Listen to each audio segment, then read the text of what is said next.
Well, it was our 9 months, actually, in the Mosul campaign. We've been working in Iraq for about 3 years. But this 9 months in the Mosul campaign, we'd seen more and more civilians being killed.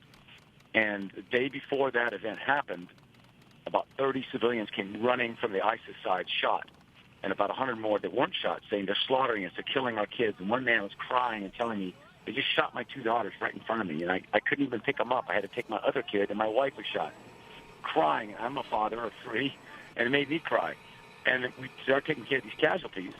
And where are they coming from? More keep coming. So we went back up the road where the kind of front line is in that part of the city near the first bridge.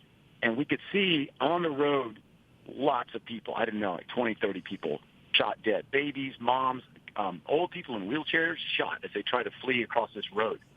And then it became dark, and more people came crawling across the road shot. We were treating them. The next morning, I went and looked at the road again, and I could see now it wasn't 20 or 30. It was 40 or 50 people had been shot.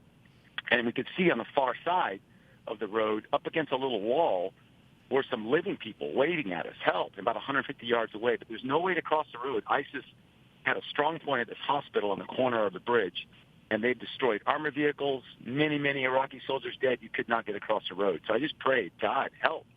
What can we do? And that's very long story short, the American military, in coordination with the Iraqi army, helped us out. And the Americans dropped smoke, and the Iraqis gave us 1 tank. And so I had my team with me from Burma and a couple volunteers from America, and we ran behind the tank, which was terrifying. That's all I can say, because ISIS is shooting us the whole time. And we ran up, and the tank got up to the corner, and it's taking fire. And I look over, and I see this little girl hiding under her dead mother's hijab, where she'd been for 2 days. And all around her, the rest of her family's dead. And there's 2 men waiting at us. And so I thought, well, it's now or never, go get him or not. And I really thought I was going to die. And I've been in many, many combat situations, but this was, to me, like one of the worst.